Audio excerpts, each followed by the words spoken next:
Monsieur Yannick Thiroux, qui devait au départ présenter, malheureusement est malade. Et c'est Christine Lafort qui va nous traiter sa présentation. Merci de le remplacer. Oui.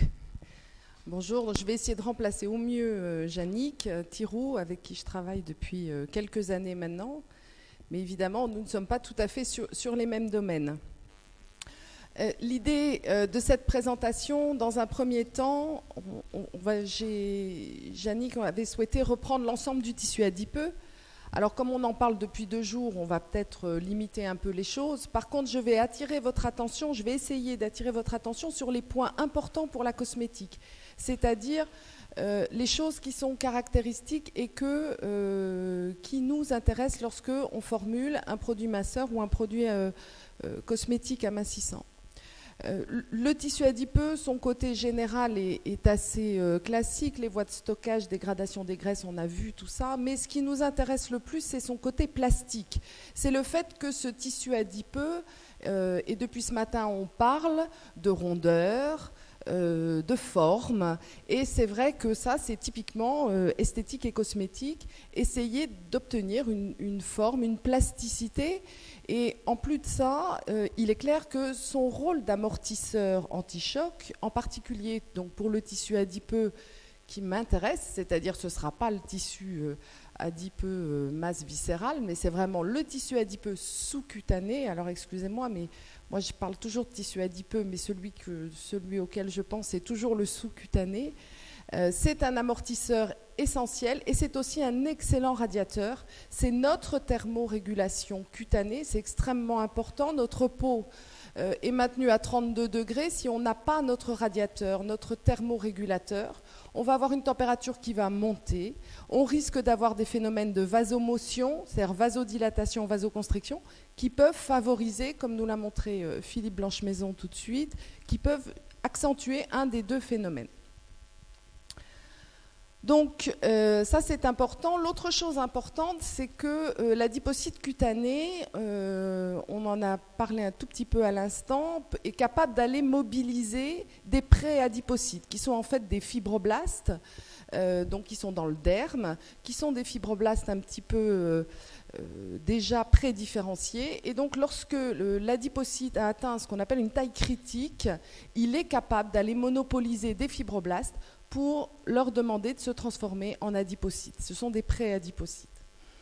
Et une chose a été montrée aussi avec Lafontan et d'autres, c'est que cet adipocyte, il est capable de gonfler jusqu'à 27 fois pour sa taille. Selon certains, il peut même monter jusqu'à au-delà de 50-60. Mais il a une chose très désagréable, c'est qu'il a une excellente mémoire. Et il se souvient essentiellement de l'époque où il était bien rond et bien gros. Et ça, c'est un problème parce que le tissu sous-cutané a toujours tendance à se recharger quelque part. Et ça, c'est lié à la physiologie vraie de l'adipocyte, c'est-à-dire que, on l'a vu énormément de fois, il est complètement tapissé de récepteurs membranaires. Et il se trouve que lorsqu'il est bien gonflé, c'est un peu comme un ballon de baudruche, tous les récepteurs sont extrêmement mobilisés, sont extrêmement bien présentés aux molécules circulantes. Donc vous imaginez bien que quand vous le videz un petit peu, quand vous videz un peu ce ballon, il commence à se plisser, les récepteurs sont beaucoup moins efficaces et manifestement, il y a une régulation qui fait que l'adipocyte a toujours envie d'être efficace, donc il a toujours envie de revenir à un volume cellulaire, en particulier pour certaines régions membranaires, où tous les récepteurs sont extrêmement bien présentés aux cytokines, interleukines circulantes. Donc ça, c'est extrêmement important. Donc, c'est vrai que la lipolyse a son intérêt, mais peut-être il va falloir réfléchir un petit peu autrement. Alors, la lipogénèse, Philippe a parlé de la glycation. C'est vrai que la glycation est un phénomène extrêmement important qui nous intéresse énormément en cosmétique. Depuis longtemps, on travaille sur l'antiglycation, sur des molécules antiglycantes, en particulier dans le cadre du vieillissement cutané, parce que, en effet, le collagène est glyqué, mais il est vrai aussi que l'élastine est glyquée. Alors, juste un petit mot, vous savez que le collagène cutané, en particulier, avec l'âge, se modifie. On passe d'un collagène de type 1 à un collagène de type 3, c'est-à-dire qu'on va vers un collagène qui a une capacité de résistance un peu moins importante.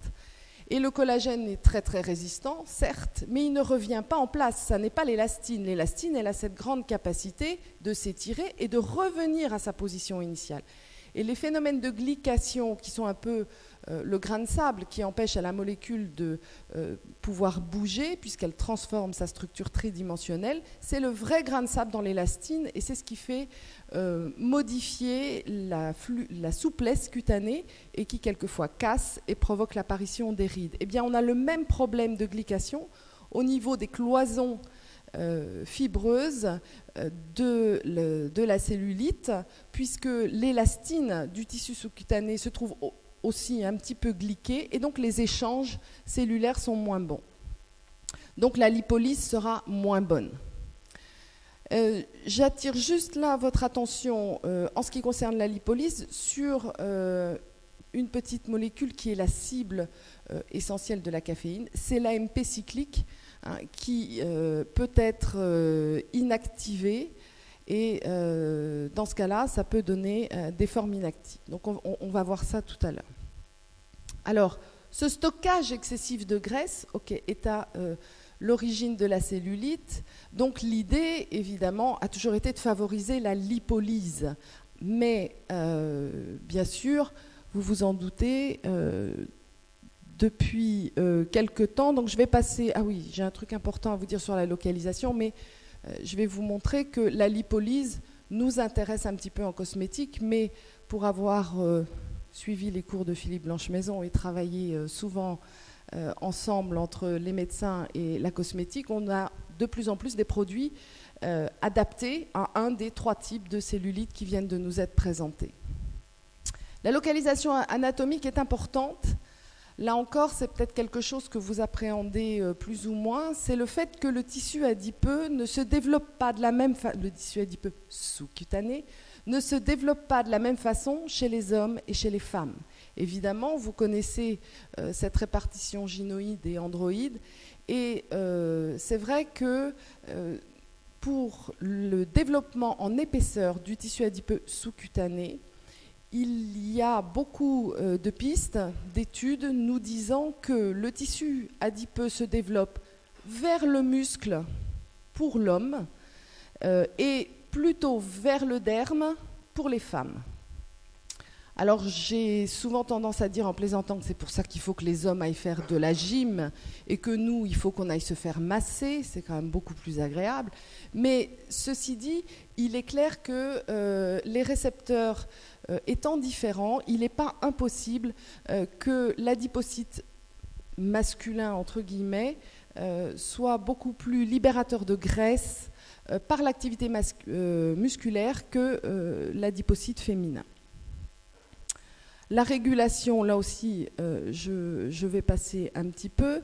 Néanmoins, et c'est là où c'est important, les adipocytes sous-cutanés ont manifestement un nombre de récepteurs alpha-2, donc les antilipolytiques, bien plus important que le nombre de récepteurs lipolytiques.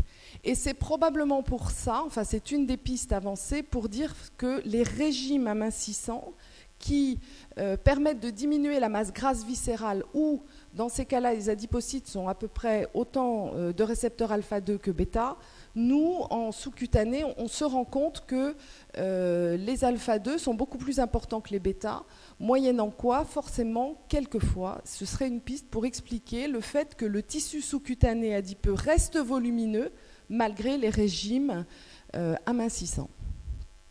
Donc, évidemment, nous n'allons peut-être pas être intéressés par les mêmes principes actifs, ça c'est évident. Alors, je vais passer sur l'aspect peau d'orange, les différences sexuelles, puisqu'on les a revues, si ce n'est que Philippe nous a parlé de ces fameuses fibreuses, ces fameuses cloisons.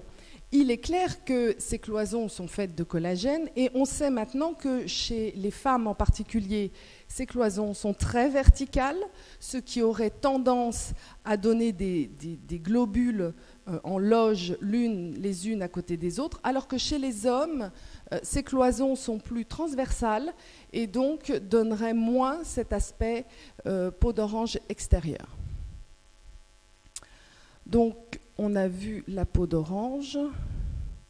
les facteurs héréditaires, les facteurs sédentaires, la croissance. Là, une chose importante, puisque ensuite je vais vous présenter l'ensemble des principes actifs qu'a retenu Jannick, il est clair que la fragilité capillaire est importante. Alors, on va en reparler, mais pour la cosmétique, bien sûr, vous le savez, on a des produits jambes lourdes, on a des produits drainants, on a des produits qui essayent de favoriser le retour veineux, j'ai bien dit qui essayent. Ceci dit, il y a un phénomène extrêmement important qui, pour le produit cosmétique, est essentiel, c'est le ressenti. Et à partir du moment où la personne se masse avec un produit un peu rafraîchissant, contenant des principes actifs qu'on va voir, type petit ou ruscus, etc., forcément, il y a un ressenti de légèreté qui est non négligeable. Et l'insuffisance circulatoire est quand même très, très souvent envisagée dans les produits cosmétiques au niveau final. Donc, ça, ce sont les fibres de collagène. Donc, vous vous doutez bien que dans la cellulite adipeuse, on essaye, mais je répète, nous avons des fibres de collagène normales. Dans la cellule infiltrée, comme l'a dit Philippe, on a essentiellement de la rétention d'eau. Donc, vous me voyez arriver. Dans la cellulite normale, on va mettre, de la cellulite adipeuse, on va chercher des actifs et une pénétration lipolytique, ou du moins anti-lipogénèse. Pour la cellulite infiltrée, on va additionner, on va rajouter un drainant ou un favorisant la microcirculation, puisque les fibres de collagène se densifient un petit peu, mais uniquement avec l'âge, manifestement. Et puis, le côté douloureux fait qu'on va utiliser des plantes riches en alpha-bisabolol, qui est un apaisant, un adoucissant. Alors ça, c'est matin, après-midi, je ne sais pas trop. Ce qui est important de voir, c'est ça, parce que moi, après, je vais vous parler du passage de ces ingrédients pour obtenir un maximum d'efficacité. Qu'est-ce qu'on trouve comme principe actif? Alors, en principe, j'en redirai deux mots. Vous savez qu'en cosmétique, nous n'avons pas de principe actif, nous n'avons que des ingrédients. Nous n'avons ni excipient ni principe actif, c'est l'ensemble des composés qui participent à une activité finale pour le produit. Alors, il y a ceux qui agissent pour la cellulite adipeuse sur les ingrédients anti-lipogénèse. Déjà, ça, on évite d'en faire plus. Si au moins on ne diminue pas, au moins on évite d'augmenter. Ce sont les sels de rutine, de floridisine, les jeunes. Vous voyez, c'est essentiellement des plantes. Et puis le pommier.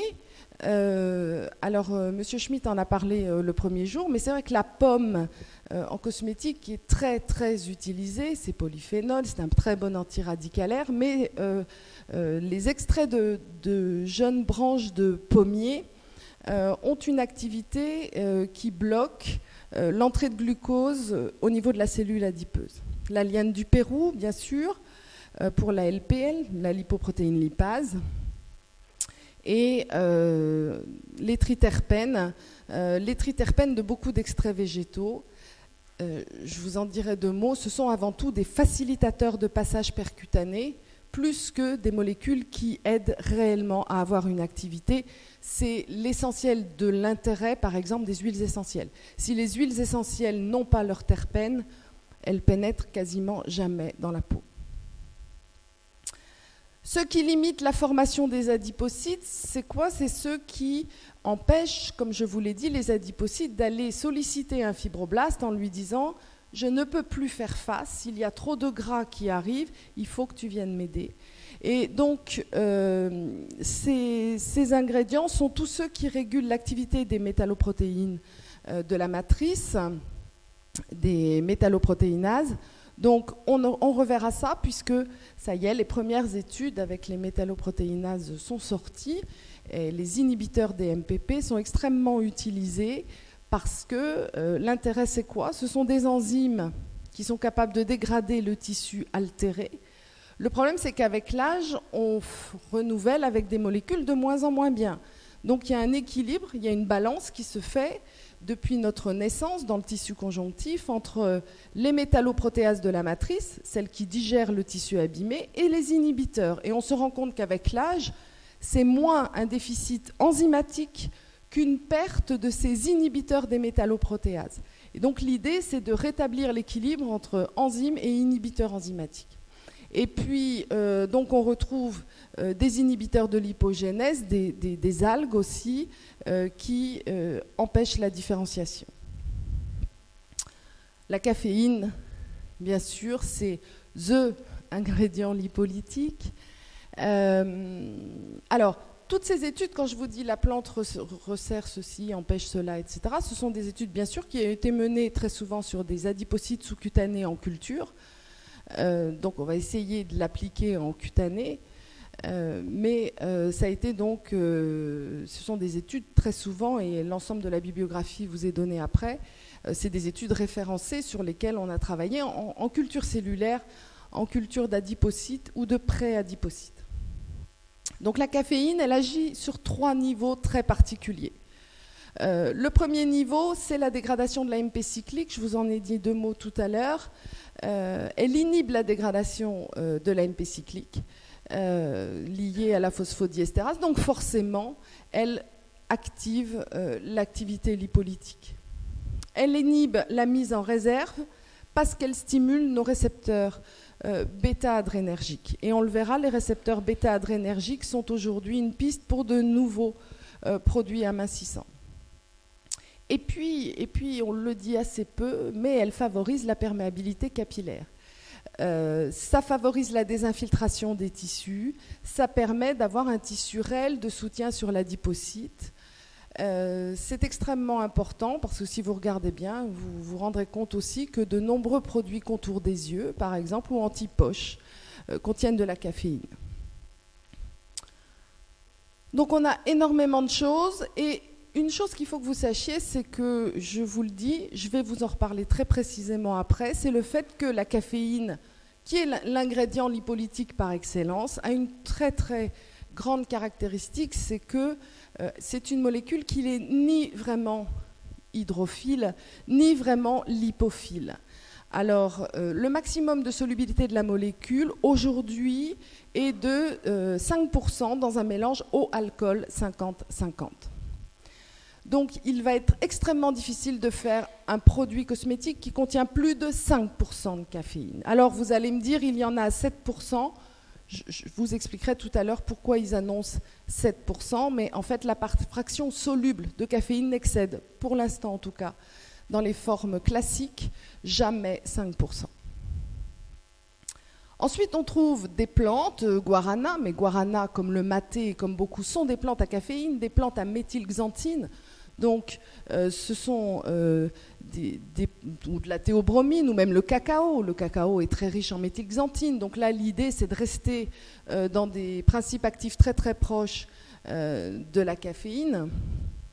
Le géranium aussi. Alors évidemment, il y a un très fort développement sur les plantes, vous le savez. Alors ensuite, on a des brûleurs de graisse. Là aussi, on peut très bien consommer les corps gras. C'est quoi? C'est la L-carnitine, bien connue chez les culturistes. C'est un principe actif extrêmement important qui favorise la combustion, le coenzyme A, et puis l'extrait de poivre, dont on sait qu'il favorise l'expression de protéines de découplage. Et ça, c'est important parce que vous allez voir, le poivre aujourd'hui est devenu une huile essentielle quasi incontournable dans les produits cosmétiques. Alors, vous avez une liste de plantes. Alors, pour faire plaisir, j'ai mis le lierre grimpant, extrêmement important, avec ses saponosides. Le fucus aussi est extrêmement utilisé. Le marron d'Inde, le ginkgo biloba, toutes ces plantes traditionnellement utilisées dans les produits liés à la microcirculation sont très importants. Et puis l'arnica, l'arnica qu'on connaît tous pour les effets lors d'hématomes, marche aussi très très bien puisqu'il décongestionne et il draine. Les antiglycans, aujourd'hui, Ce sont les OPC, ce sont les extraits de pépins de raisin dont on a déjà parlé.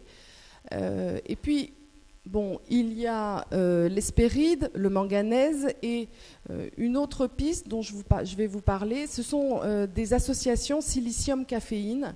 Le silicium et l'acide silicique est un excellent agent anti-glycation extrêmement utilisé dans les produits anti-âge. On l'appelle le silanol. Il existe une seule société en France qui fait ce silicium. Alors ça n'est pas du silicium tout à fait standard, ce n'est pas celui qui est utilisé pour les voies alimentaires, mais il a un effet anti-glycation extrêmement important.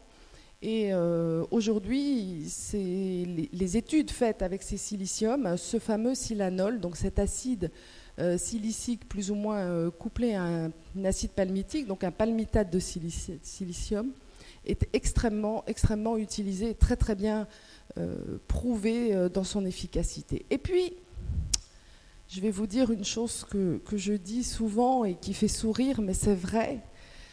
Être mince, c'est bien, mais avoir une jolie peau, c'est presque mieux. Est-ce qu'après tout, une femme avec quelques rondeurs et une très jolie peau n'est pas plus mieux dans sa peau, plus agréable à regarder qu'une femme trop mince avec une qualité de peau moyenne? Et la cosmétique, qui est aussi là pour l'aspect et essentiellement pour ça, ajoute quasiment à tous les produits cosmétiques des produits hydratants. Parce que par turgescence, lorsque la couche cornée va être légèrement hydratée, on va avoir un lissage mécanique de la surface de la peau. Donc on utilise bien sûr les grands hydratants, glycérine, sorbitol, l'aloe vera, beaucoup de provitamine B5, de panthénol, et puis les phospholipides, et puis le cétiol. Alors le cétiol est un dérivé de tournesol extrêmement intéressant parce qu'en plus, il facilite le passage à l'intérieur de la peau. Des raffermissants, bien sûr. Donc, vous voyez la liste, là, on retrouve le silicium organique, Centella asiatica, le rétinol. Le rétinol ou la vitamine A, attention, la cosmétique n'a absolument pas droit d'utiliser l'acide rétinoïque, qui est un médicament. Donc, nous utilisons un rétinaldéhyde ou un palmitate de rétinol en utilisant les estérases cutanées de l'épiderme vivant qui libéreront dans la peau l'acide rétinoïque seul réellement efficace sur la synthèse des glycosaminoglycanes. Et pour revenir à ce que disait Philippe tout à l'heure, c'est vrai que la glycation est un phénomène important. Et dans le derme, il est énorme, ce phénomène. Pourquoi ? Parce que le derme a besoin de glucose pour fabriquer les glycosaminoglycanes, qui sont le tissu de soutien extrêmement important de la peau. Et avec l'âge, la mobilisation du glucose ne fonctionne pas toujours.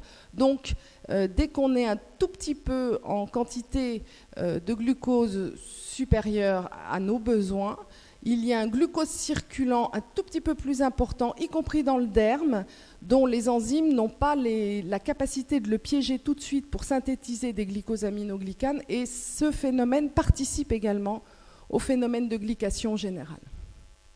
Ensuite, il y a les lissants, forcément. J'ose pas dire les liftants, mais les lissants, qui sont souvent, soyons clairs, des lissants optiques, c'est-à-dire ce qu'on appelle, nous, des floutants. L'idée, c'est quoi ? L'idée, c'est de mettre des petites molécules type mica dans le produit. Et vous savez que le pli, la ride, l'aspect inégal n'existe que parce qu'il y a une ombre. Il y a une ombre qui fait que vous voyez un volume ou une inégalité. Il est clair que si vous mettez dessus un petit miroir qui renvoie la lumière dans toutes les directions, vous n'aurez plus cet effet de surface inégale. Donc, il y a beaucoup de lissants qui, en fait, sont des floutants qui utilisent les quelques faiblesses visuelles que nous avons pour lisser la peau. Donc ça, on en utilise beaucoup, c'est des pigments réflecteurs de lumière, tout simplement. Il y a des lissants mécaniques. Qui n'a jamais utilisé les fameuses ampoules coup d'éclat ? Ce sont purement mécanique, ce sont des molécules en accordéon. Quand on les applique sur la peau avec le sébum, elles se tendent. Donc ça tend la peau, l'espace juste le temps où elles sont appliquées. Les salicylates de triéthanolamine, les alpha-hydroxyacides, acides de fruits, acides salicyliques, qui eux vont diminuer l'épaisseur de la couche cornée. Le DMAE, qui est un brevet de chez Roche, précurseur de l'acétylcholine.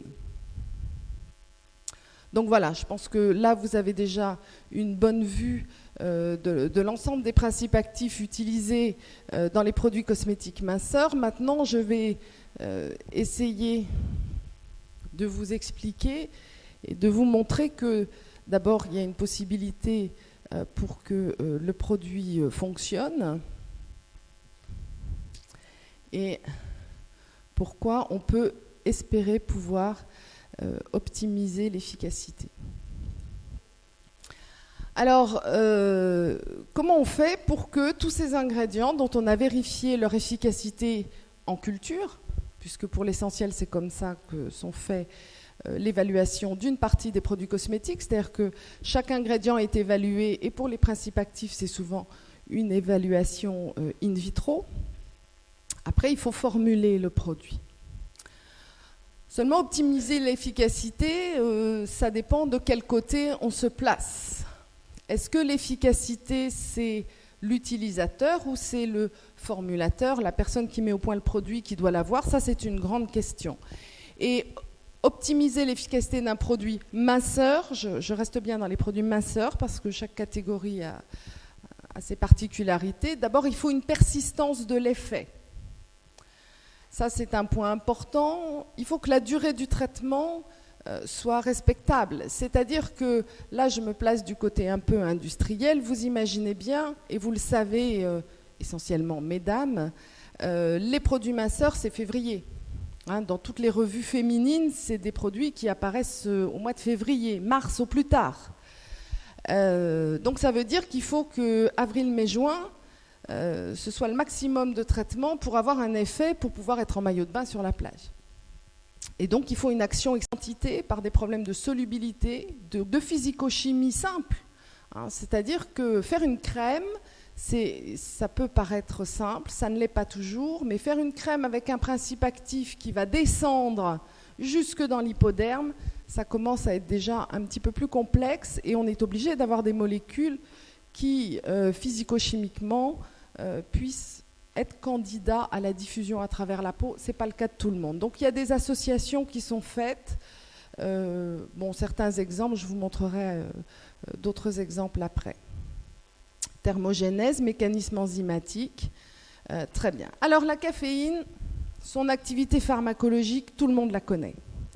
On l'a vu, il n'y a pas à discuter, c'est ce qui marche le mieux. Maintenant, le problème, c'est la pénétration de la caféine. Je dis ça parce que tout le monde a utilisé peut-être un jour ce produit qui est un médicament. Alors c'est un médicament, là aussi, attention, j'entends dire quelquefois qu'il y a un pourcentage de caféine au-delà duquel c'est un médicament, etc. Absolument pas, c'est un choix industriel de la société qui fait ce produit. Pourquoi? D'abord parce que c'est le plus ancien produit amincissant, qu'à l'époque où le produit est sorti, on ne parlait pas de cellulite.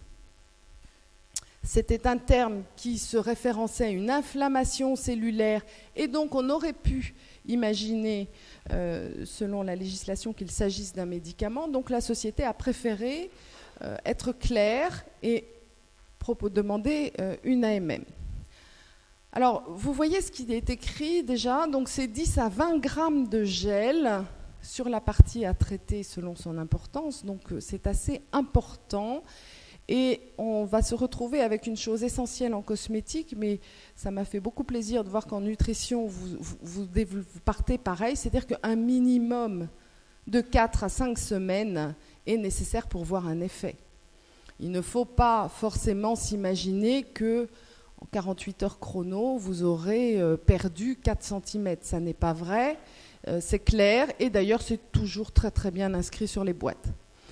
Et l'autre chose que vous voyez, c'est l'étude du passage plasmatique. Pourquoi ? Bien parce qu'on étudie toujours le passage plasmatique des ingrédients, d'ingrédients spécifiques. Et il est précisé dans la pharmacologie de cette forme galénique que l'application quotidienne de 20 grammes de gel entraîne une concentration plasmatique plus faible qu'une tasse de café après 1 mois de traitement. Donc, le côté sécurité est sauvegardé. Voici quelques courbes des premières études sur le passage percutané de la caféine. Donc, vous voyez que ça diffuse. Donc là, c'est des études qui sont faites sur biopsie cutanée, ce qu'on appelle les cellules de Franz, en cellules de diffusion. Et donc, on a pris une solution aqueuse de caféine. Et vous voyez qu'au cours du temps, la caféine traverse la peau, passe de l'autre côté de la peau sans aucun problème. Ceci dit, regardez cette courbe qui a également été faite dans l'équipe de Diaz à Cardiff. C'est le fait que voici 3 formes pharmaceutiques, cosmétiques, vendues.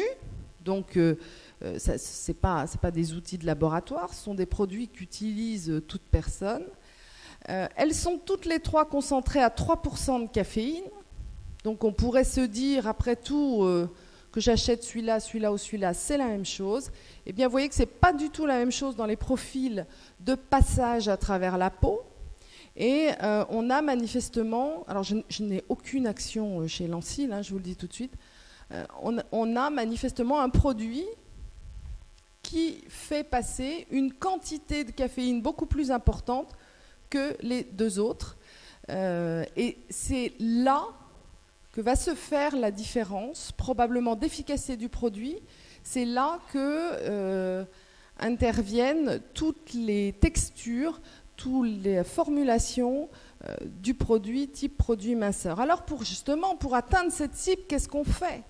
Qu'est-ce qui joue un rôle ? Et quel est ce qu'on appelle les galéniques, c'est-à-dire les formes les plus efficaces ? Bien sûr, il faut identifier la cible. Pourquoi je dis ça ? Parce que vous voyez bien que pour une cellulite adipeuse, où je vais prendre de la caféine, et puis pour une cellulite fibreuse, où j'ai besoin de mettre un antiglycan, ou un antiglycation, je ne vais pas avoir forcément le même chemin. Ma molécule n'aura pas le même chemin à parcourir pour aller travailler et pour être efficace. Et donc, pour nous, lorsqu'on développe ce genre de produit, on a un gros souci. Le premier souci, c'est déjà d'atteindre l'hypoderme. Alors vous avez vite fait, ça prend passer dans la bouche, et puis ça suit le tuyau, et puis on a l'impression que c'est très simple. Nous, on a un gros problème avec la peau, mais je vais vous en reparler après. Alors, excipient, véhicule adjuvant, je vous rappelle juste une chose, c'est que l'excipient, c'est celui qui reçoit le principe actif, ça c'est de la sémantique de base, mais extrêmement importante, alors que l'adjuvant, il aide le principe actif à jouer son rôle. Ce n'est pas tout à fait la même chose, c'est extrêmement important. Ceci étant, le principe même des excipients, c'est l'inertie. C'est-à-dire que ça ne doit rien modifier, ça ne doit rien provoquer au moment de son passage ou de son administration. Nous, en cosmétique, on a un gros problème. D'abord, on a plus de 30 000 molécules disponibles, donc c'est quelque chose d'extrêmement important. La tolérance cutanée et la législation font qu'il y a un tri qui s'est fait, on ne peut pas utiliser tout et n'importe quoi. Et on va essayer faciliter l'application pour pouvoir optimiser l'efficacité du principe actif et puis assurer la stabilité du produit et donc sa conservation. Parce que votre produit, il est dans votre salle de bain. S'il est efficace la première semaine et que vous en avez pour 1 mois, c'est dommage. Et une chose très particulière liée, je dis la cosmétique, mais en fait c'est toute la voie dermatologique, c'est que quoi que nous appliquions sur la peau, ça va la modifier. Donc nous n'avons pas d'excipient vrai. Plongez-vous dans une baignoire d'eau, frottez-vous, sortez. Vous allez sentir votre peau n'est plus la même. Or, l'eau est l'excipient star de toutes les formes injectables. Plongez-vous dans une baignoire d'huile de vaseline et ça va être la même chose. L'huile de paraffine, qui est un excipient extrêmement connu, si on l'applique à la surface de la peau, va complètement modifier la peau. Donc ça veut dire que nous, on a déjà un premier problème, c'est qu'il n'y a pas de formulation topique sans effet. Je n'ai pas dit sans efficacité, mais dès que vous allez appliquer quelque chose sur la peau, ça va avoir un effet. Donc, quelque part, ça risque de participer à l'efficacité de votre produit. Vous ne pouvez pas passer à côté de ce paramètre, c'est extrêmement important. Deuxième point, c'est la définition du produit cosmétique. Aujourd'hui, c'est une directive européenne, encore aujourd'hui, même s'il y a maintenant, comme pour les produits alimentaires, un règlement, on est en règlement européen, il a été voté en avril 2009, on a donc jusqu'à à peu près 2013 pour l'appliquer et le traduire.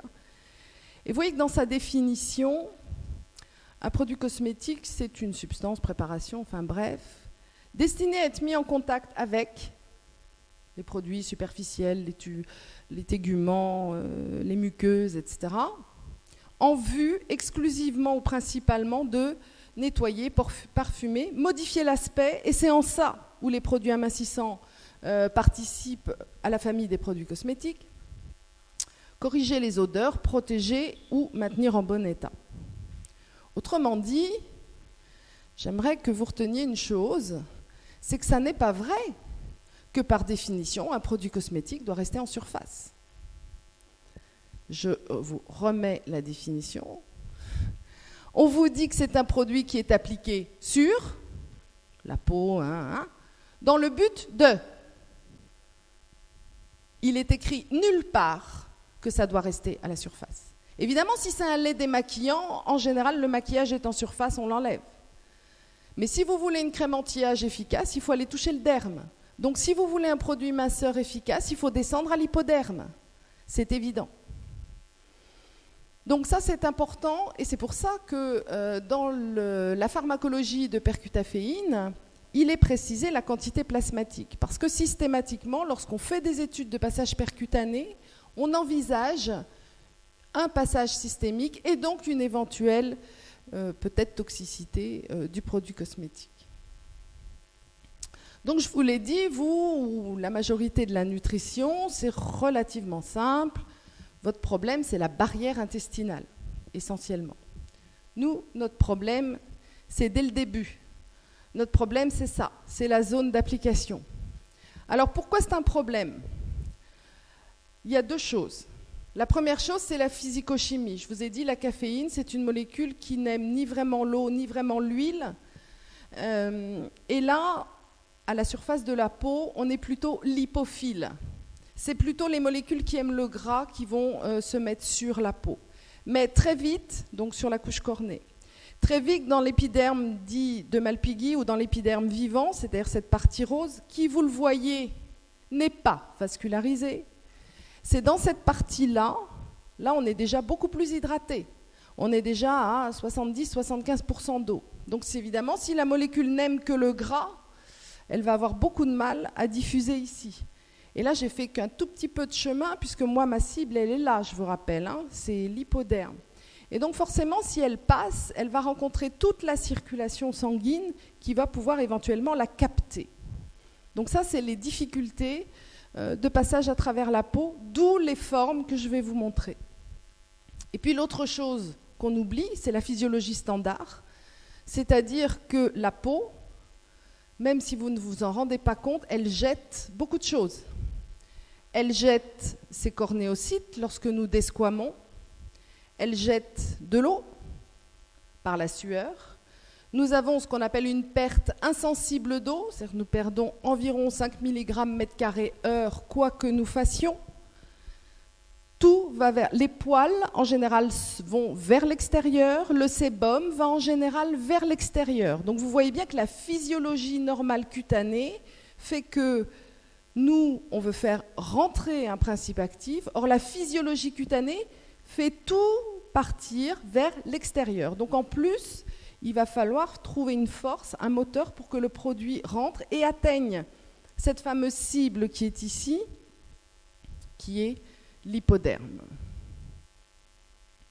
Donc on essaye tout simplement d'utiliser quelque chose. Alors c'était assez surprenant parce que Philippe a dit tout à l'heure, l'eau, elle va toujours du moins concentré vers le plus concentré.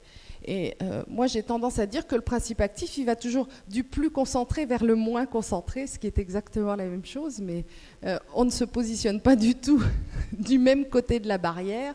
Qu'est-ce qui se passe ? C'est un phénomène passif. Je vous rappelle que le produit cutané que vous allez appliquer sur la peau, ça n'est pas une perfusion que vous pouvez débrancher. Une fois que vous avez posé votre produit sur la peau, ici vous diriez Inch'Allah, c'est dessus, c'est dessus. Après, il se débrouille. C'est un phénomène passif. Ça ne sert à rien d'appuyer dessus, ça ne sert à rien de... Il est dessus, il va finir par diffuser d'une manière ou d'une autre. Et c'est un système fermé où là, pour le coup, on utilise des systèmes classiques qu'on a tous appris à l'école, qui sont la loi de M. Fick, qui est la dialyse à l'équilibre. C'est l'idée que du plus concentré vers le moins concentré, il y a une force qui fait qu'on va toujours vers l'équilibre entre les concentrations égales de part et d'autre de la membrane. Notre seul problème, c'est que la membrane de M. Fick était une membrane semi-perméable extrêmement bien définie. La nôtre s'appelle stratum corneum, épiderme, derme, vascularisation, jonction dermo-épidermique. Donc ça n'est pas tout à fait le même type de membrane. Puis l'autre chose, c'est que va arriver un moment, heureusement, nous, on a la circulation ou le tissu qui consomme le produit, parce que sinon, il arrive un moment où cette fameuse diffusion s'arrête. Donc on sera beaucoup moins efficace. Donc c'est l'ensemble de ces paramètres qui font que formuler un produit minceur en particulier n'est pas quelque chose d'extrêmement simple. Donc je vous le disais, j'ai mon produit avec mes principes actifs ici, il peut y en avoir plusieurs. Et pour optimiser cette efficacité, pour être sûr que l'actif arrive au moins sur sa cible, après nous verrons si on est capable de le faire arriver à bonne quantité et en particulier à dose pharmacologiquement active, eh bien il va falloir qu'il passe beaucoup d'épreuves. D'abord qu'il quitte le produit. Pour quitter le produit, il faut qu'il soit soluble. Ça, c'est universel dans les formes pharmaceutiques. Si votre principe actif n'est pas solubilisé, il ne quittera pas la formule. C'est pour ça que je vous disais tout à l'heure, 5% c'est le maximum. C'est le maximum parce qu'après, c'est des cristaux et on sait tous que le sable n'est jamais passé à travers la peau. Donc, il faut qu'il quitte cette forme active de forme pharmaceutique ou cosmétique, ou vous appelez ça comme vous voulez, et qu'il rentre dans la couche cornée, qui est lipophile, qui aime que le gras. Une fois qu'il est là, il faut qu'il descende vers quelque chose qui est plutôt hydrophile, qui est l'épiderme. Donc en fait, qu'est-ce qui se passe ? Soit la molécule, elle est hydrophile, et on remplit énormément ici, et c'est le même principe que dans le métro chez nous, c'est-à-dire quand on est vraiment comprimé dans le métro, même s'il pleut, on est prêt à quitter le métro. Et là, c'est exactement ça. Si vous en mettez énormément, ça finira par diffuser parce qu'il y en a une très très grande différence de concentration. C'est ce qui se passe dans les patchs transdermiques. On remplit énormément la matrice pour être sûr qu'il y en ait un petit peu qui passe de l'autre côté. Ensuite, on passe cette barrière entre le lipophile et l'hydrophile, et là, ensuite, on a une diffusion beaucoup plus simple. Et si vraiment on n'y arrive pas, on utilise ce qu'on appelle l'effet réservoir de la peau, c'est-à-dire qu'on remplit, au lieu que ce soit la forme galénique qui soit remplie de principes actifs, c'est le stratum corneum qu'on remplit de principes actifs, de façon à ce que le réservoir se déplace d'une épaisseur. Alors, qu'est-ce qu'on fait ? Qu'est-ce qu'on utilise ? Donc on a des formes classiques, des émulsions, des gels, des solutions, ça on connaît par cœur, des bains, ça existe, ça se fait aussi. Puis il y a des formes plus nouvelles, des patchs,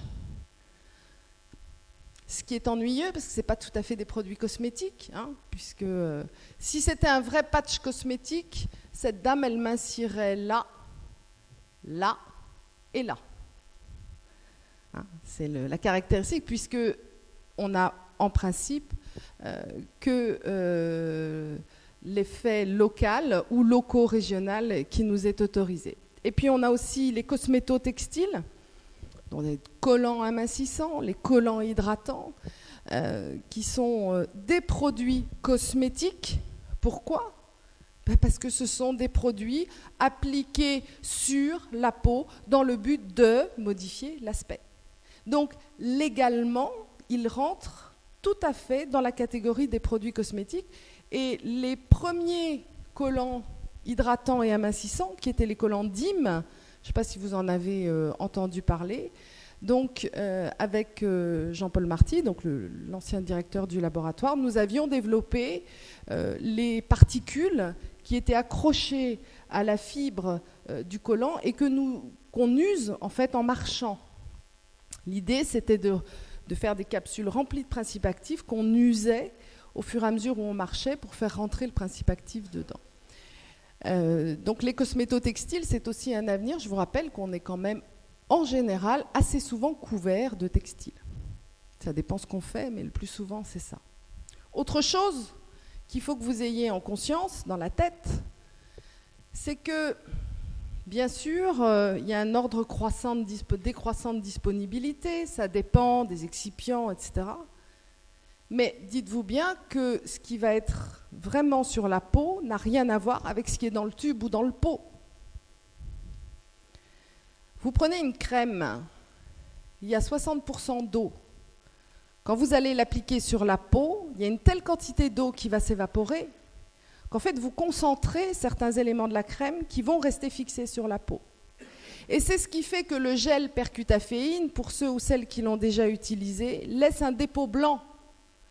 Parce que je vous rappelle que la caféine, elle a besoin et d'eau et d'alcool pour se solubiliser. Mais un gel, quand vous l'appliquez sur la peau, il y a une telle quantité d'eau qui s'évapore, et l'éthanol, j'en parle même pas, que du coup, la caféine n'est plus solubilisée, elle reste en surface et ça fait un petit dépôt blanc.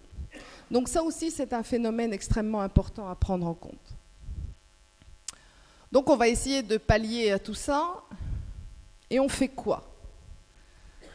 Alors on a ce qu'on appelle des stratégies technologiques qui relèvent purement de l'activité de formulation au niveau du laboratoire.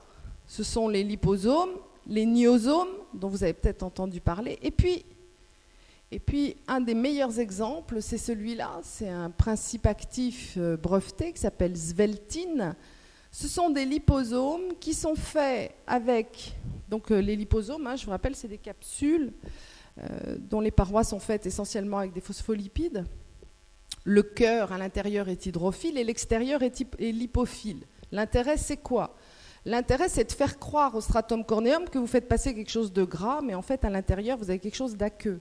Donc, quand le liposome, il arrive à la limite lipophile-hydrophile, il s'ouvre et le principe actif hydrophile, il peut diffuser. L'avantage de ces liposomes ici, c'est que ce sont des phospholipides de marron d'Inde qui sont utilisés. Donc, ils ont déjà potentiellement une activité. Et à l'intérieur, on a un extrait de Centella asiatica enrichi en minéraux. Donc ça, c'est une des possibilités, c'est utiliser des liposomes ou des niosomes, le principe est le même.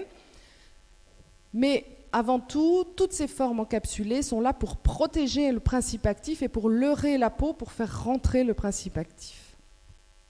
D'autres stratégies extrêmement importantes qui se développent de plus en plus, c'est ce qu'on pourrait appeler certains micelles lipidiques, qui sont des agrégats lipidiques très souples. L'idée, c'est un peu de copier le globule rouge, qui a une super plasticité et qui est capable de passer dans toutes les petites vénules. C'est exactement le même principe. C'est trouver un mélange lipidique sous forme de tout petits disques qui se glissent dans les lipides pour faciliter le passage du principe actif. Seulement là, on a un autre problème.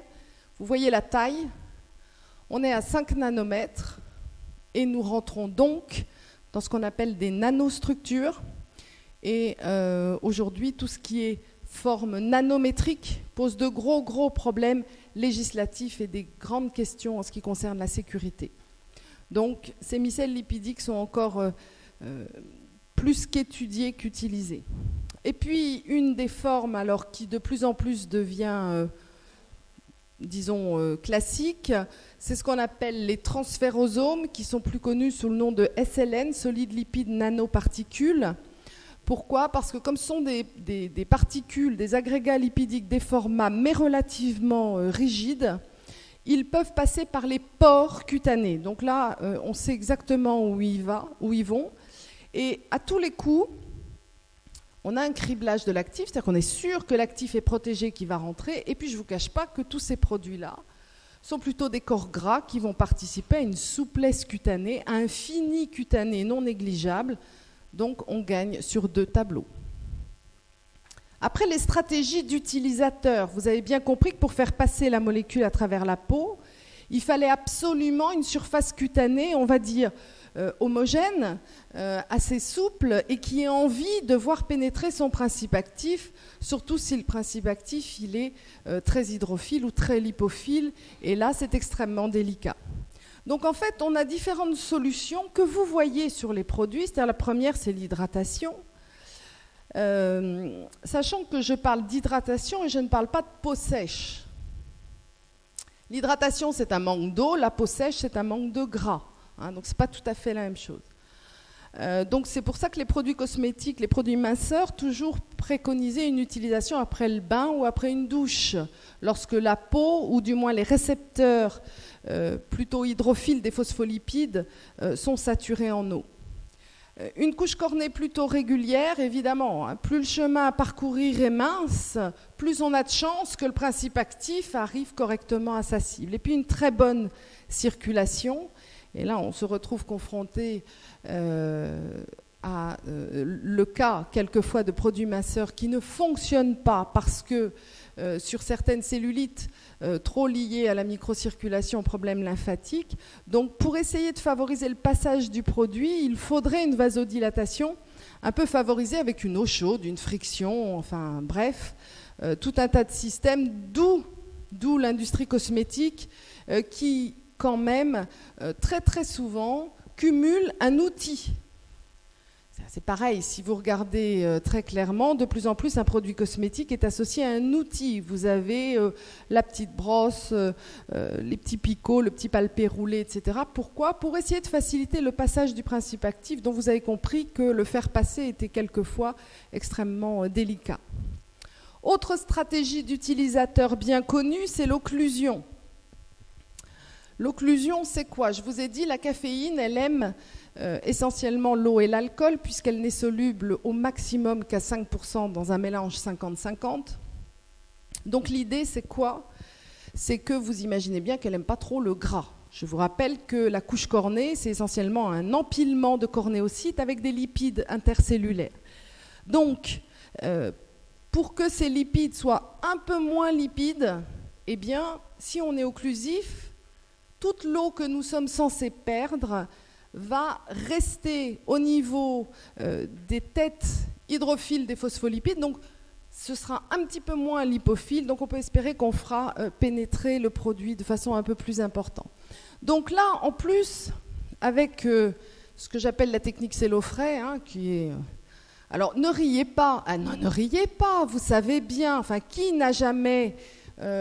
un jour, pensez à s'acheter vous savez, le petit corsaire noir où on les voit dans les pubs à la télé sur des produits vendus sur des téléachats. On vous dit, mettez votre produit, votre caleçon et passez votre aspirateur, vous allez mincir. C'est tout à fait ça. C'est-à-dire que l'idée, c'est d'éviter de perdre de l'eau, qu'elle parte dans l'atmosphère pour que le stratum corneum soit un peu plus hydrophile et que la molécule rentre. Donc en fait, là, on augmente en même temps la température cutanée. Donc la vasodilatation, dont je vous rappelle, elle est un facteur essentiel pour tirer la molécule vers le bas en vidant les compartiments pour qu'on ait toujours une concentration plus importante dessus que dessous, sachant que, je répète, la peau a toujours tendance à tout mettre dehors, à excréter tout vers l'extérieur, alors que nous, on essaie de faire tout rentrer à l'intérieur. Donc on utilise des formulations avec des phases grasses émulsionnées, des filmogènes, puis bien sûr des films occlusifs comme il en existe beaucoup. Dernier point, et oui, le massage.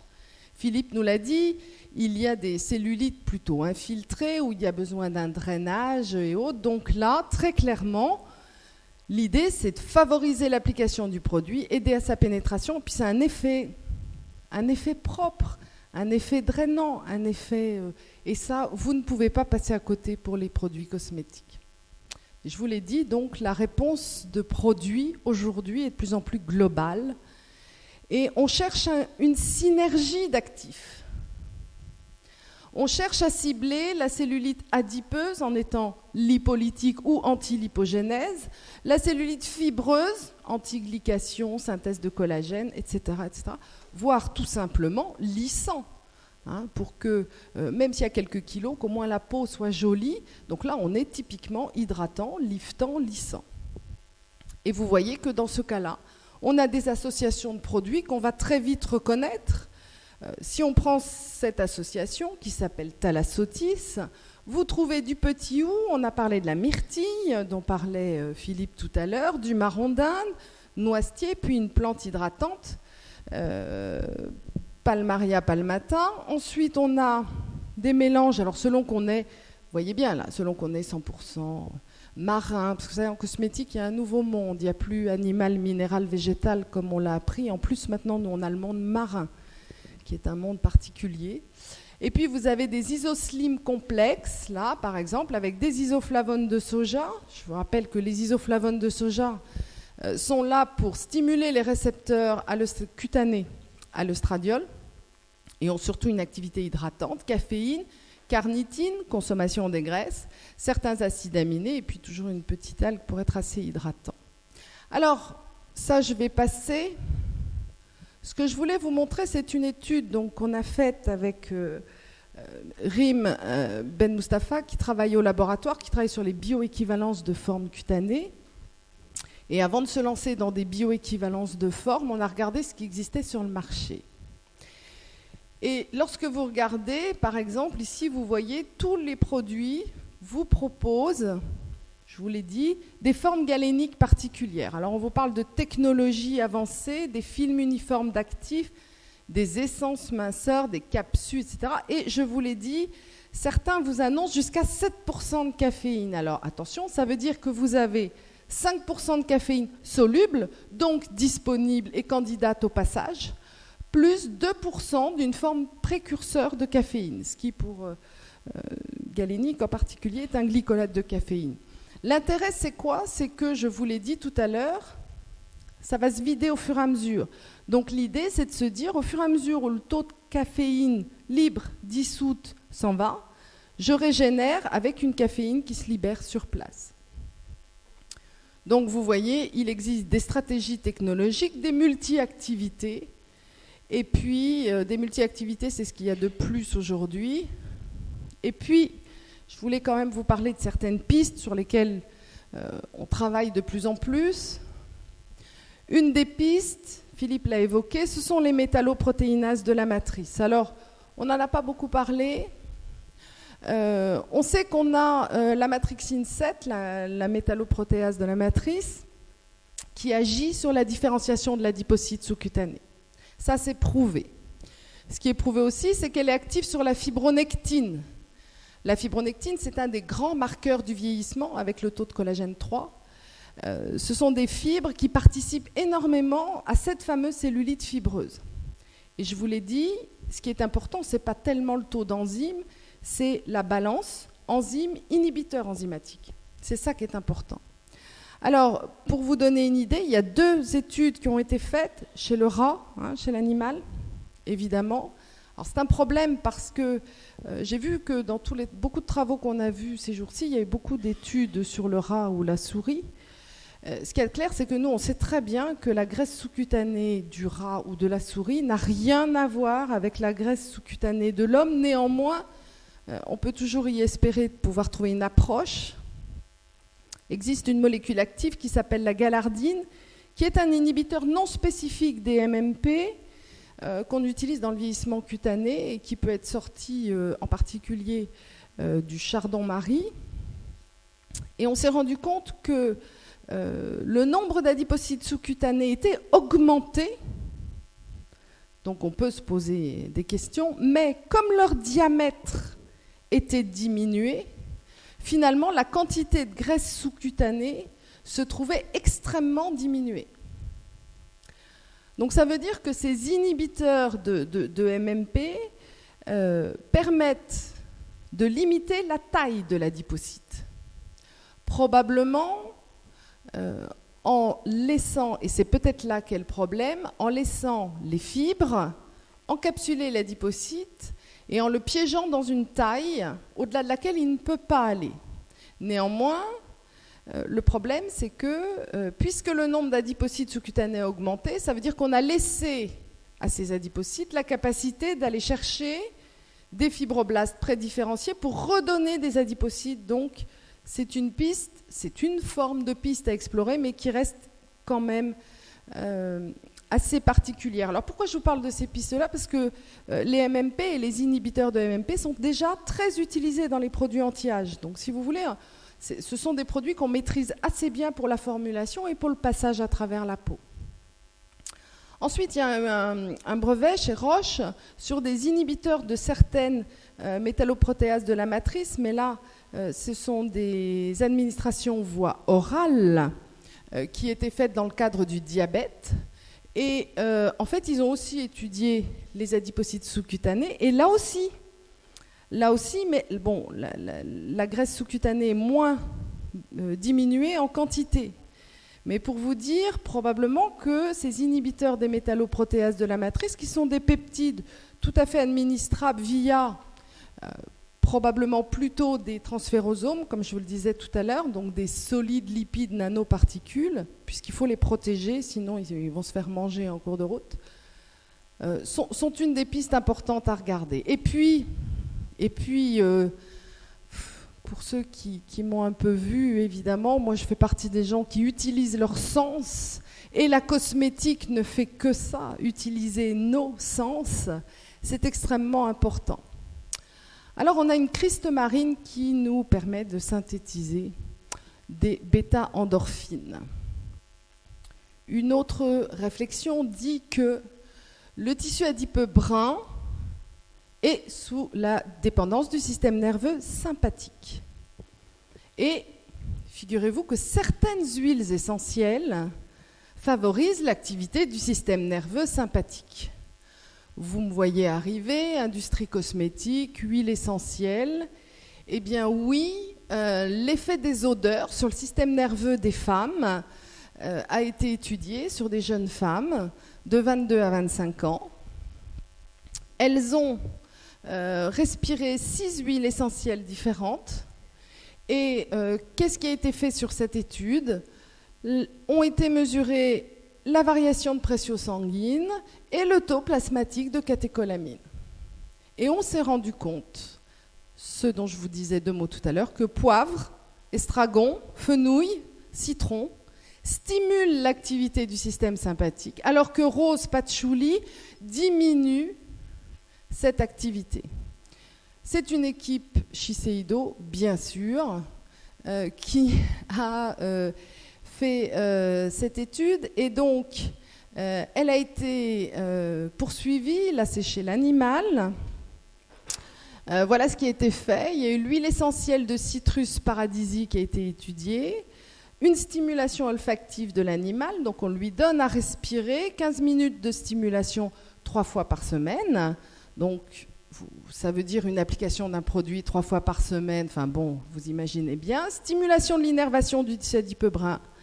A été observée une synthèse d'adrénaline, une inhibition du nerf gastrique, un taux plasmatique de glycérol augmenté. Ça veut dire quoi? Ça veut dire qu'on aurait peut-être favorisé l'hydrolyse de triglycérides en glycérol plus acide gras libre. Alors ça, c'est important parce que c'est une des questions qui est toujours embêtante, c'est-à-dire que faire un produit cosmétique qui va hydrolyser les triglycérides en glycérol plus acide gras libre, très bien, mais comme je vous l'ai dit tout au début, l'adipocyte cutané est une cellule qui ne se souvient que de l'état maximal de taille où il a été. Donc si c'est uniquement pour que les acides gras libres et le glycérol ils fassent un petit tour et puis qu'ils reviennent se stocker, c'est inutile. D'où l'idée d'associer toujours un produit un peu drainant pour pouvoir essayer, tant qu'à faire, de limiter ce produit. Bref, cette étude a été extrêmement importante et a donc permis, et oui, de sortir des produits cosmétiques à haute teneur en huile essentielle, avec une double performance revendiquée, olfactive et cutanée. L'idée, c'est de déclencher l'amincissement dès l'olfaction, de renforcer l'amincissement parce que ce sont des produits qui contiennent néanmoins en particulier de la caféine et du Centella asiatica, et ensuite de préserver l'amincissement par l'olfaction. Et donc il y a 2 associations d'huiles essentielles, selon qu'on est en Japon ou selon qu'on est en France. C'est l'huile essentielle poivre, pamplemousse, hysope, sauge, ou poivre, pamplemousse, fenouil, estragon, mais le poivre est de plus en plus utilisé. Alors, on étudie tellement nos sens, c'est les 2 qui me restent, que, je vous l'ai dit, la caféine, c'est un produit vraiment standard. Aujourd'hui, on évalue comment l'efficacité d'un produit minceur. J'ai trouvé assez inutile de venir avec 1 centimètre de couturière, vous connaissez tous, jusqu'à 2 cm, 3 cm, machin. Aujourd'hui, c'est ça qui est le plus important, c'est l'image de soi. Et ça revient aux toutes premières conférences qu'on a eues en tout début de symposium, où on dit le bien-être ou le pas bien-être. Donc on utilise ce qu'on appelle les BIS, c'est-à-dire les Body Image States Scale. Et on demande, sur une échelle, c'est une échelle analogique, au même titre qu'on vous dit vous avez mal de 0 à 10, vous vous situez à quel endroit, c'est exactement le même esprit. Après 4 semaines d'utilisation d'un produit à 5% de caféine, c'est une étude qui a été faite en janvier 2009, entre J0 et 1 mois, vous voyez qu'on a très sérieusement amélioré l'image de soi. Et puis, le score de qualité de vie a été également extrêmement augmenté. Alors tout ça pour vous dire quoi? Que bien sûr, on fait des efforts et que tous ces produits sont là pour nous faire utiliser tous nos sens, qu'il s'agisse de produits, je vous l'ai dit, plus ou moins aidés ou pas. Autrement dit, la fonction cosmétique, avant tout, c'est une fonction de plaisir qui va aider à améliorer l'image de soi, sa qualité de vie, sa sensation de qualité de vie. Néanmoins, il garde ses effets biologiques, physiologiques. On n'oubliera jamais les effets sensoriels, l'impact social et puis l'impact personnel. Et donc, voilà, c'était ce que je voulais vous dire. Merci beaucoup.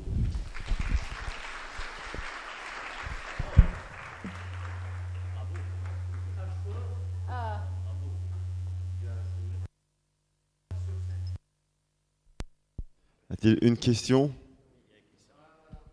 Je serais un criminel si je ne pose pas de questions. Là. Vous utilisez l'acide salicylique synthétique ou du sol blanc, racine?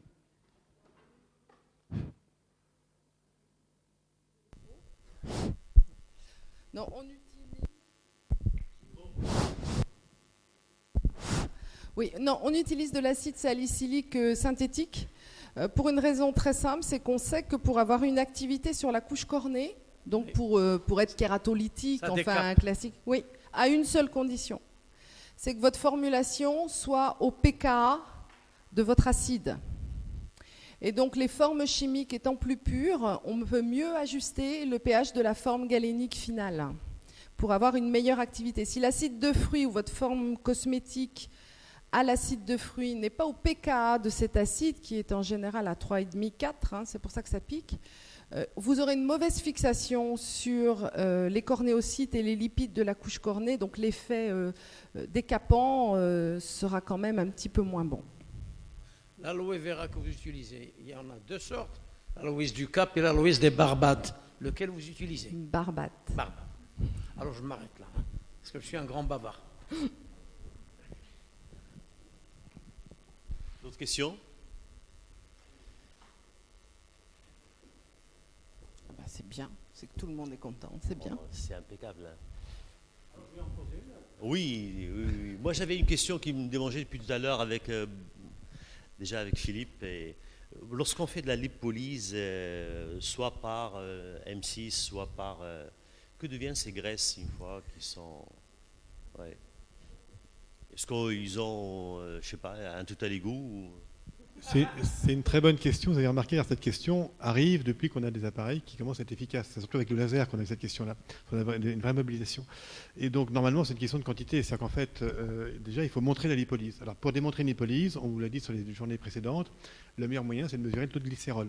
Si vous utilisez la sonde de microdialyse, qu'utilise en particulier la Fontan et d'autres, vous dosez le taux de glycérol. Si vous avez un taux de glycérol qui augmente, ça traduit la transformation de triglycérides en acide gras libre en glycérol. La lipocytolyse, là, c'est une méthode d'éclatement des cellules. Donc là, il faut le voir. C'est une biopsie, enfin la meilleure méthode, c'est la biopsie. Quand vous avez donc une lipolyse, il est probable que vous allez mobiliser tellement peu de graisse que ce ne sera pas beaucoup plus important que si vous avez mangé un éclair au chocolat. Enfin, ce sera pas exactement... Mais ces graisses, en tout cas, sont mobilisées. Elles sont en aucun cas détruites. C'est-à-dire qu'elles passent dans le sang, forcément. Et après, il va falloir les mobiliser. Vous vous rappelez la diapo là, du professeur Schmitt l'autre jour, qui nous montrait la stéatose hépatique. Eh bien, si vous arrivez, avec un laser, on peut mobiliser 300, 400, même 800 grammes de graisse, pratiquement comme dans une liposuction. Sauf qu'une liposuction, on retire les graisses. Dans le laser, on les fait simplement fondre. Elles passent dans le sang. Si elles ne sont pas brûlées par l'exercice physique après, ça va se déposer ou ailleurs sous les subcutanées, ou intraviscéral, ou dans le foie. Donc vous allez aggraver la stéatose. Donc avec des méthodes comme le laser, on calcule la quantité de graisse mobilisée pour être raisonnable. Pour vous donner un calcul très pratique, si vous avez 200 grammes de graisse, vous avez qu'un gramme de graisse, c'est 9 calories. Donc 200 grammes de graisse, ça fera 200 fois 9 calories. On est à peu près à 2 fois 9, 18, à peu près 1800 calories. C'est raisonnable de penser qu'on peut les brûler en 24 heures en mangeant très peu. Si vous mobilisez 800 grammes de graisse, vous dépassez 6000 calories. Aucun organisme équilibré ne pourra brûler 6000 calories en 24 heures. Donc là, vous avez un risque de dépôt hépatique. J'abuse un peu. Vous avez parlé du thé vert. Le thé vert contient de la théophyline, la théobromine, la caféine, l'acide chlorogénique et l'acide caféique. Eh bien, il libère mieux son café avec ces ingrédients que le café lui-même. Vous utilisez la caféine synthétique? Oui. Ah. Bah oui. Oh là là. Je suis désolée. Ah non, mais attendez. Là, non, ce qui pourrait apparaître comme naturel, c'est les derniers mélanges d'huiles essentielles que je vous ai donnés. Néanmoins, vous savez comment sont les Asiatiques. Ils travaillent beaucoup sur les huiles essentielles, mais ils vous disent moins dans quoi ils les mettent. Il y a assez peu de vrais cosmétiques 100% naturels en minceur qui aient autant d'efficacité que des caféines synthétiques. Enfin, je veux dire, d'abord, il y a, honnêtement, chimiquement, entre une caféine synthétique et une caféine naturelle, c'est une triméthylxanthine, donc il n'y a pas de souci. Et il y a très peu d'effets potentialisateurs entre théobromine, caféine, etc. Il y en a moins que, par exemple, dans les extraits de plantes riches en bisabolol, où on sait que si on a des alpha, des bêta, etc., on a un vrai effet anti-inflammatoire beaucoup plus important. Et puis après, c'est un côté pratique, hein, je ne vous cache pas que c'est un côté très pratique de suivi de travail. Les femmes marocaines utilisent le thé après l'avoir consommé, des feuilles comme ça fait rentrer bien la théophyline, la théobromine, la caféine. Moi, j'ai une dernière demande. Est-ce que tu peux nous lire ce qui est marqué là? Alors tiens, non, absolument si, pas. Là, j'avoue avoir abusé de vous l'avez vu, de l'étudiante qui fait son doctorat chez nous, qui s'appelle Rim Ben Mustafa et qui domine largement. Moi, pas du tout, je vous le dis tout de suite. Il faut que je lise ça. Ça va être fait. Ça va être fait, donc c'est Ashkorokom, voilà. Allah Taribokom. Voilà. Bah, voilà.